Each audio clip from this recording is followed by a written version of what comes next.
حمد و صلات کے بعد محترم سامعین گرامی، پچھلے جمعے آپ کے سامنے نماز کی اہمیت، فرضیت اور اس کی فضیلت یہ بیان کی تھی۔ تو نماز بہت بڑی عبادت ہے، گناہوں کا کفارہ ہے، بے حیائی اور برے کاموں سے روکنے والی ہے، اللہ تبارک و تعالیٰ کے قرب کا ذریعہ ہے۔ لیکن ہماری نماز ہمیں یہ فوائد بظاہر نہیں پہنچا رہی، ہمیں فوائد نظر نہیں آتے، نماز کے اثرات یہ ہمارے اوپر نظر نہیں آ رہے۔ اس کی بڑی وجہ یہ ہے کہ نماز جس طرح ادا کرنی چاہیے، اس کے جو آداب ہیں، اس کی جو شرائط ہیں، اس کے جو تقاضے ہیں، وہ پورے کیے جائیں تو پھر وہ اپنے اثرات دکھائے گی۔ تو صرف حاضری لگوا لینا یہ فرض کی ادائیگی تو ہو جاتی ہے، لیکن جو نماز کی روحانیت ہے، نماز کے فوائد و ثمرات ہیں، وہ اس طرح حاصل نہیں ہوتے۔ اس کے لیے ہمیں سوچنا ہوگا،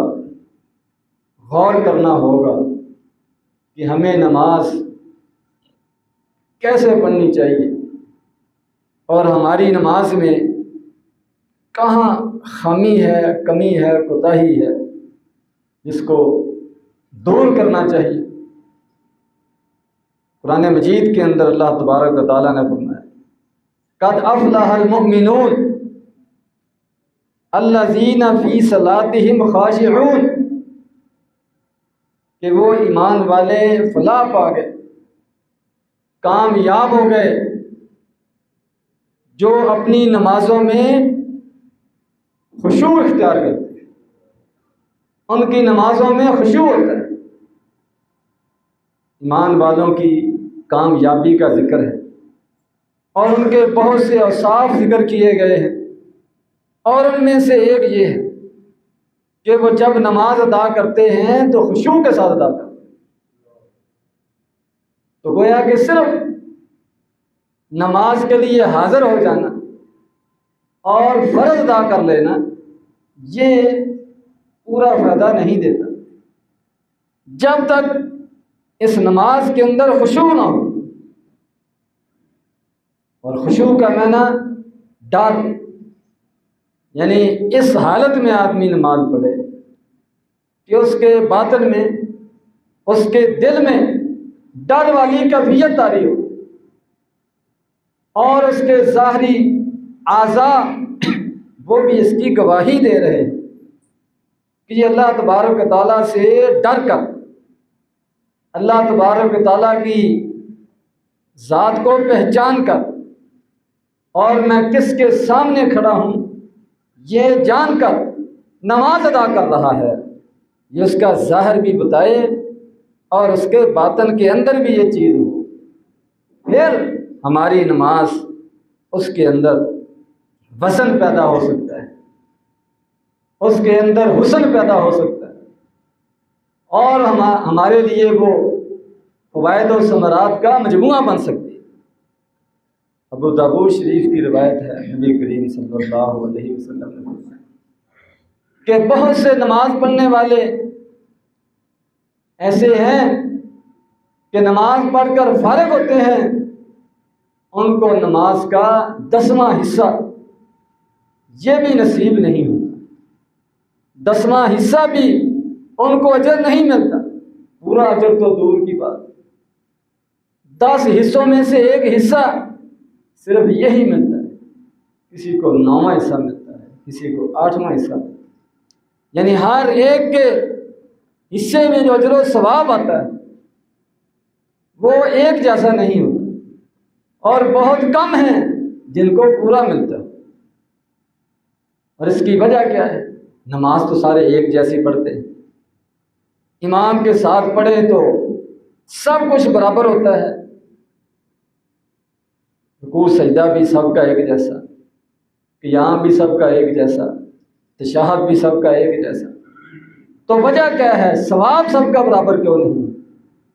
اس کی بڑی وجہ خشوع خضوع کی کمی ہے کہ ہر ایک کی ظاہری حالت تو برابر ہے، اور نماز کے جو ارکان ہیں، رکوع سجدہ قیام تشہد ہے، وہ تو سب کا ایک جیسا ہے، لیکن دل کی کیفیت، اندرونی حالت، توجہ، یہ سب کی ایک جیسی نہیں ہے۔ تو گویا کہ نماز کے اندر وزن، نماز کے اندر حسن اس وقت پیدا ہوتا ہے جب نماز کی روح اور خشوع خضوع اس کے اندر موجود۔ نبی کریم صلی اللہ علیہ وسلم نے بھی اس کی طرف توجہ دلائی، میں کہ جو مسلمان بھی وضو کرتا ہے اور اچھی طرح وضو کرتا ہے اور پھر وہ نماز کے لیے کھڑا ہوتا ہے، مقبل علیہا بقلبہ،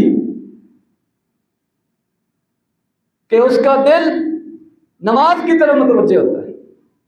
لا یحدث فیہا نفسہ، اس نماز کے اندر اپنے آپ سے باتیں نہیں کرتا، خیالات میں گم نہیں رہتا، وسوسوں کی دنیا میں کھو نہیں جاتا۔ تو فرمایا واجبت لہ الجنہ، ایسی نماز پڑھنے والے کے لیے جنت واجب ہو جاتی۔ اور ایک روایت میں فرمایا، مسلم شریف کی روایت، غفر لہ ما تقدم من ذنبہ، اس کے پچھلے سارے گناہ معاف کر دیے جاتے ہیں۔ اس حدیث کے اندر بھی نماز کو گناہوں کے معافی کا ذریعہ بتایا گیا، اور نماز کو جنت کے داخلے کا حصول کا ذریعہ بتایا گیا ہے، لیکن اس میں ایک چیز یہ بھی بتائی گئی کہ نماز کے دوران اس کا دل وہ ادھر ادھر خیالات میں گم نہ ہو، اور اپنے دنیا کی باتوں میں وسوسوں میں نہ پڑا رہے، پوری توجہ نماز کے اندر ہو، تو پھر یہ چیز اس کو حاصل ہو۔ اور نبی کریم صلی اللہ علیہ وسلم نے یہ بھی بیان کرنا ہے کہ نمازی آدمی جب نماز میں کھڑا ہوتا ہے، یناجی ربہ، گویا کہ اپنے رب سے ملاقات کر رہا ہے، اپنے رب سے باتیں کر رہا ہے، اپنے رب سے سرگوشی کر رہا ہے۔ تو یہ کیفیت انسان کے اندر ہو کہ میں اللہ تبارک و تعالیٰ سے باتیں کرنے کے لیے، ملاقات کرنے کے لیے آیا ہوں۔ اور بخاری مسلم کی روایت کے اندر بھی نبی کریم صلی اللہ علیہ وسلم نے فرمایا، الاحسان ان تعبد اللہ کأنک تراہ، کہ عبادت کا اعلیٰ درجہ یہ ہے کہ اللہ کی عبادت ایسے کرو گویا کہ تم اسے دیکھ رہے، تم اس کے سامنے ہو، وہ تمہارے سامنے ہے، ایسی کیفیت کے ساتھ تم نماز پڑھو، یا کم از کم یہ دل کے اندر رکھو کہ وہ تمہیں دیکھ رہا ہے۔ تو جب اللہ تبارک و تعالیٰ کے بارے میں یہ تصور ہو کہ وہ مجھے دیکھ رہا ہے، تو پھر نماز کی حالت، کیفیت وہ کچھ اور ہی ہوگی جس سے ہم محروم ہیں۔ وجہ یہی ہے کہ ہمارے اندر یہ سوچ پیدا نہیں ہوتی اور یہ تصور یہ قائم نہیں ہوتا، اور نماز کی جو ایک مقام ہے وہ دل میں پوری طرح بیٹھتا نہیں، جس کی وجہ سے نماز کے اندر وہ توجہ نہیں ہوتی جو ہونی چاہیے، اور پھر اس کا اجر و ثواب بھی نہیں ملتا جو ملنا چاہیے، اس کے فوائد و ثمرات بھی حاصل نہیں ہوتے جو حاصل ہونے چاہیے۔ نبی کریم صلی اللہ علیہ وسلم نے فرمایا، حدیث قدسی ہے، اللہ تبارک و تعالیٰ کہ یہ نماز میں نے اپنے اور بندے کے درمیان تقسیم کی ہوئی ہے کہ بندہ کچھ باتیں میرے ساتھ کرتا ہے اور میں آگے سے اس کے ساتھ کچھ باتیں کرتا ہوں، میں اس کو جواب دیتا ہوں۔ یہ نماز کے بارے میں بتایا گیا میں کہ جب بندہ الحمدللہ رب العالمین کہتا ہے تو اللہ تبارک و تعالیٰ سے آگے سے اس کو جواب دیتے، حمیدنی عبدی، میرے بندے نے میری حمد بیان کی۔ تو یہ تصور، یہ کیفیت نمازی کے اوپر ہونی چاہیے کہ میں کس کی تعریف کر رہا ہوں، کس کے سامنے کھڑا ہوں، اور آگے سے وہ مجھے جواب دے رہا ہے۔ اور جب بندہ کہتا ہے الرحمن الرحیم، تو اللہ تبارک و تعالیٰ فرماتے ہیں اثنا علی عبدی، بندے نے میری ثنا بیان کی، میری تعریف میں، حمد میں مبالغہ کیا ہے، بہت زیادہ اس نے میری تعریف کی۔ یہ آگے سے اللہ تبارک و تعالیٰ جواب دیتے، اور فرمایا جب بندہ کہتا ہے مالک یوم الدین، تو آگے سے اللہ تبارک و تعالیٰ جواب دیتے ہیں مجدنی عبدی، میرے بندے نے میری عظمت بیان کی، میری بزرگی بیان کی ہے، میری بڑائی کا اقرار کیا، میری دنیا آخرت کی بادشاہت کا اعلان کیا، گویا کہ باقی سب بادشاہتوں کی نفی کی ہے، صرف مجھے حقیقی بادشاہ مانا ہے، اس کا اظہار کیا، اس کا اعلان کیا۔ تو یہ اللہ تبارک و تعالیٰ بندے کو جواب دیتے ہیں۔ اگر نماز پڑھنے والے کو احساس ہو کہ اس طرح اس کائنات کا مالک اللہ تبارک و تعالیٰ وہ مجھے جواب دے رہا ہے، تو پھر اس کی نماز کی کیفیت وہ نہ ہو جو اب ہمیں نظر آتی ہے، پھر اس کے اوپر کوئی اور ہی حالت جو ہے وہ طاری ہونی چاہیے۔ اور اس کی ایک وجہ بھی ہے، ایسی حالت کیوں نہیں؟ کیونکہ ہم نماز کو جلدی جلدی ایک بوجھ سمجھ کر اتارنے کی کوشش کرتے ہیں۔ اس کے لیے جو اہتمام ہونا چاہیے، جو دل نماز کی طرف اٹکا ہونا چاہیے، جو نماز کا شوق اور انتظار ہونا چاہیے، وہ نہیں ہے۔ اہتمام کے ساتھ وضو، اور بلکہ اس سے پہلے توجہ کے ساتھ اذان، اس کو سنا جائے، جواب دیا جائے، اچھے طریقے سے، شوق سے، اہتمام سے وضو کیا جائے، مسواک کی جائے، وقت پر پہنچا جائے، آ کر نوافل ادا کیے جائیں، ذکر اذکار کیا جائے، نماز سے پہلے وقت ہو تو دعا کی جائے، پہلی صف میں تکبیر اولیٰ کے ساتھ ملا جائے۔ یہ ساری چیزیں جمع ہو کر پھر انسان کے اوپر وہ خشوع اور خضوع والی کیفیت جو ہے یہ طاری ہو سکتی ہے۔ یہ کسی ایک چیز کا نام نہیں ہے، یہ پورے ایک مرحلے کا نام ہے، ان ساری چیزوں کے مجموعے کا نام ہے۔ فرمایا نبی کریم صلی اللہ علیہ وسلم نے کہ نماز کے حوالے سے ایک خاص شیطان ہے جو نمازیوں کی نماز کو خراب کرتا ہے۔ اس کو پتہ ہے کہ سب سے اہم فریضہ یہ نماز ہے، اور سب سے زیادہ گناہوں کی معافی کا اور کفارے کا ذریعہ یہ نماز ہے، یہ خراب کرنی چاہیے۔ اس کا نام خنثب ہے۔ مسلم شریف کی روایت ہے، نبی کریم صلی اللہ علیہ وسلم نے فرمایا کہ جب اذان ہوتی ہے تو یہ شیطان اذان سن کر بھاگتا ہے، اذان جب ختم ہو جاتی ہے تو واپس آ جاتا ہے، اور جب دوبارہ اقامت ہونے لگتی ہے پھر بھاگتا ہے، جب اقامت ختم ہو جاتی ہے پھر واپس آ جاتا ہے، اور اب وہ پورا زور لگاتا ہے کہ یہ چند ایک جو نماز میں آ گئے ہیں، مسجد میں آ گئے ہیں، کھڑے ہو گئے ہیں، ان کی نماز بھی خراب کی جائے، جو نہیں آئے وہ ان کی تو بات بعد کی ہے، یہ جو آ گئے ہیں ان کی نماز کو خراب کیا جائے، ان کے اجر و ثواب کو کم کیا جائے، ان کے نماز کے جو فوائد ہیں، اثرات ہیں وہ کم کیے جائیں، تو وہ واپس آ جاتا ہے جب نماز کھڑی ہو جائے، اور پھر اپنا وار شروع کر دیتا ہے، انسان کو خیالات کی دنیا میں لے جاتا ہے، وسوسے ڈالنا شروع کر دیتا ہے، اذکر کذا اذکر کذا، اور اس کو بھولی ہوئی باتیں یاد کراتا ہے، پچھلی باتیں، اگلی باتیں ساری اس کے ذہن میں وہ تازہ کرتا ہے۔ مقصد صرف یہی ہے کہ نماز سے اس کی توجہ وہ ہٹ جائے، نماز کے جو پورے فوائد ہیں وہ اس کو حاصل نہ ہو سکے، جو اجر و ثواب ہے پورا وہ اس کو نہ مل سکے۔ تو نبی کریم صلی اللہ علیہ وسلم نے فرمایا کہ بعض اوقات یہاں تک وہ خیالات میں انسان گم ہو جاتا ہے،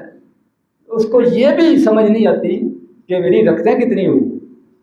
رکعتیں یہ بھول جاتا ہے، اور باقی نماز میں توجہ کا ہونا یہ تو دور کی بات ہے، پوری رکعت اس کو بھول جاتی ہے کہ پڑھی ہے یا نہیں پڑھی۔ تو فرمایا جب ایسی کیفیت ہو، نماز سے ادھر ادھر دھیان ہو، تو تعوذ پڑھا کرو، اعوذ باللہ من الشیطان الرجیم، یہ پڑھ لیا کرو، اللہ کی پناہ طلب کر لیا کرو کہ یا اللہ مجھے اس شیطان سے بچا، یہ میری نماز کو خراب کرنا چاہتا ہے، اس سے مجھے محفوظ کرو۔ تو یہ بھی وہی پڑھ سکتا ہے جس کو احساس ہو، جس کو پتہ ہو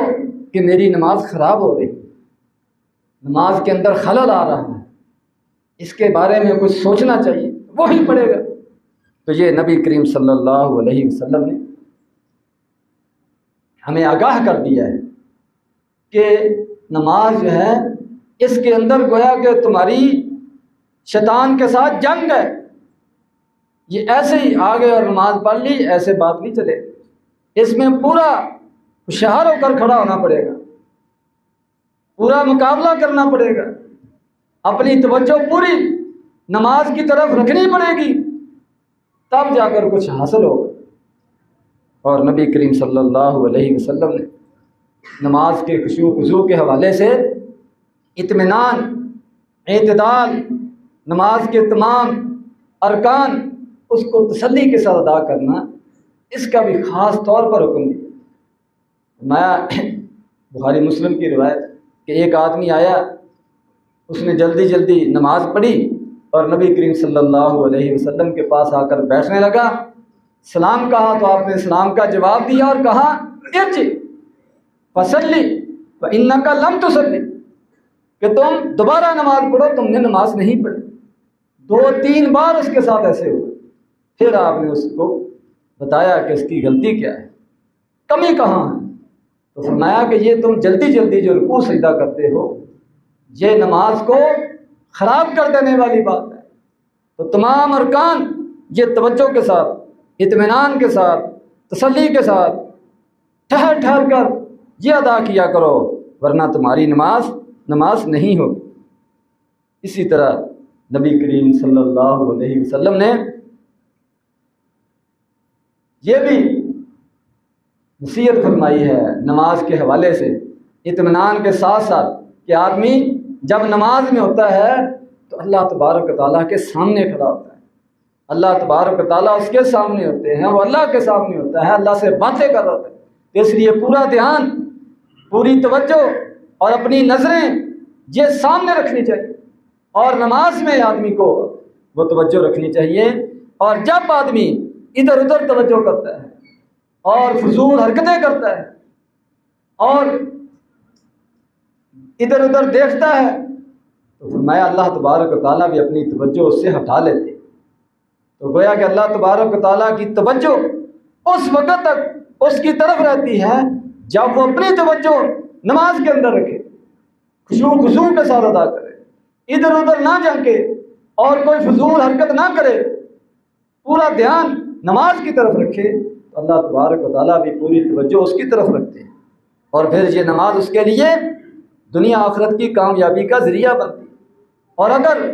وہ اس کو ایک ٹمپریری، ایک عارضی وہ چیز سمجھ کر اس کو ادا کرے، اس کو کوئی پرواہ نہ ہو